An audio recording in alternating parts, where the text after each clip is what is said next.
interrupt Bernard Nero, bring you a dramatic through.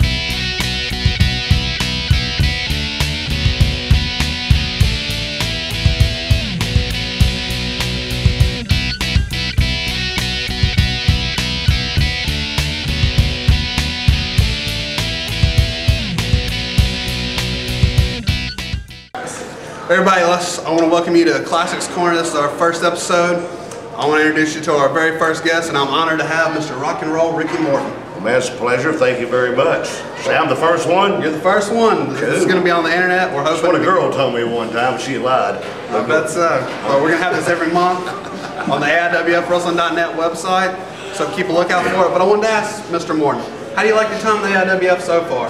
Well, buddy, so far it's been good, but you got to understand one thing. This is what I do for a living. I'm an independent wrestler. I travel all over the country, still wrestle, but coming here, it's great. I get to meet some of these young guys that are breaking into business. They get to help them out a little bit, try to anyway.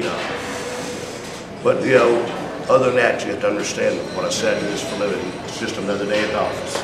Okay. All right, and I know plenty of fans want to know, Ricky Morton, about what are some of your memories of the wrestling business? What are some of my memories from the wrestling business?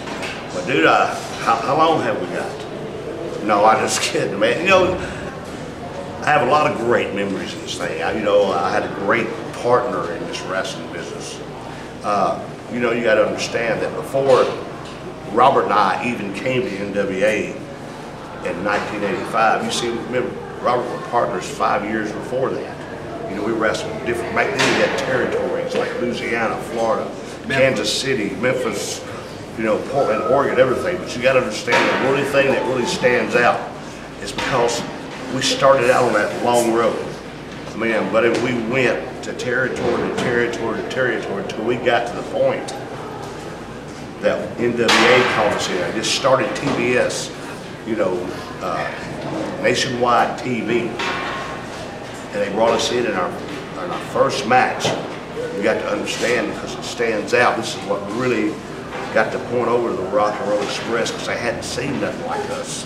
You know, they showed videos on us before we even come in. And really, in our very first night in, for an hour time limit, was a show, the wrestling show, Mid-Atlantic Wrestling. The match went for, you know, it was a whole TV show revolved around. You got to understand, back then this was how our deal with the Russians, Ivan Koloff and Barry Dorso, which were the Russians. And Robert and I came in the first time that people see us, because they have beat everybody there in NWA, Dusty Rhodes, everybody. And here we are, this young tag team that comes into the Mid-Atlantic area, NWA, TBS, and we win the World Tag Team Champions, you know, So you got to understand, that was one of my greatest memories in this business. That's something that stuck in my mind for a long time, and it really, really popped the Mid-Atlantic NWA territory. I wanted to ask you one thing. I've seen lately, your little son's been accompanying you to the ring. Are we going to see the next generation of the Mortons coming into the ring pretty soon? Well, you know, I have 7 kids. You got to understand, they all went with me until they got to a certain age. I'm hoping he does. If he does, if he don't, he don't. But you see, I traveled, in which I've been on the road with my dad. My dad's 98 years old in the hospital, and barely going. But see, I traveled with my dad, because my dad was a wrestler anyway for me. It's the same thing. Since I was a small kid, I went with my dad. I learned a lot from him in this business. You know, my dad trained me to wrestle. And he goes for a lot of young guys out there, and I try to tell them. My daddy said, I can sit here and show you how to get in the ring and wrestle, but there's a few things that you got to learn on your own. That's psychology. It's learning what you're doing in the ring, listening to the people. He said, by me understanding this and trying to talk to you and tell you this, I'd be better off talking to that wall, because you're not going to understand these things that you got to learn on your own.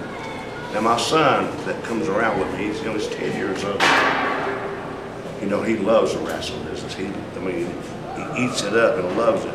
In which I get in the ring and I work out with him, but it's just a kid. You know, it's no telling what life will bring to him. But, you see, I tell him the same thing.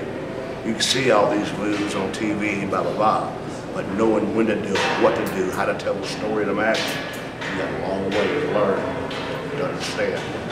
And I know you talk about the psychology listening to the people. Do you think that's one of the fans, you're so beloved? Because everywhere you're getting cheers.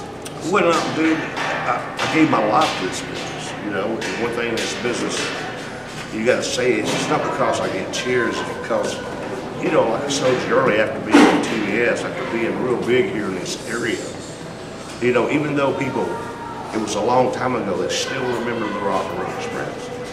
You know, they still remember what I'd done, all the matches I had with Flair. Many times I got beat up, my nose broke, my face tore off. But understand, even though I'm an older man now, there's nothing besides Jesus Christ and my family that I love more than this business. You know, and it's like I try to tell a lot of these people here that they don't understand. See, I live for independent wrestling because there already is, and you stop to think about this. If it wasn't for independent wrestling, there'd be no wrestling. Right. There would be no professional wrestling. There wouldn't be, because all you have is what they come to town, what, every 2 years, every 3 years, and sometimes, and you can't even talk about TNA because they don't even register them out. You know what I'm saying? They don't even know whether to wind their ass or scratch or watch in that territory. But look what Vince has brought to the table, but understand, that's Vince McMahon. There's somewhere above. So independent wrestling is what I love. I live for it. As a matter of fact, it's how I feed my family. I enjoy it. That's why I love all these guys. I like to help them because the longer they keep going, the longer you put butts in those seats, the longer that we're going to have wrestling. And this is what it's all about. I just love this business. You can definitely tell that you love this business, Mr. Morton, just in your voice. I hope the fans can hear that. But one last thing, would you like to tell the fans anything while we have you? Well, no, it's a lot of things. If you get a chance to come and see us, come out and see us. Because we have a great family entertainment. It's a place, you know, if anybody's never been to a wrestling show and you go for your first time, you're hooked. You're hooked, you're right. Because you can say anything you want to about professional wrestling, but it's the greatest entertainment there is. You got some of the greatest athletes that put their heart and soul into it. But the things I like to say to the fans to end this interview is always trust in Jesus Christ and keep it in the fairway. Well, I'd like to thank you, Mr. Morton, for being on this episode of Classics Corner. Thank you very much, buddy. And fans, remember, tune in next month with another episode of Classics Corner with me, Matt Classic. Thank you very much.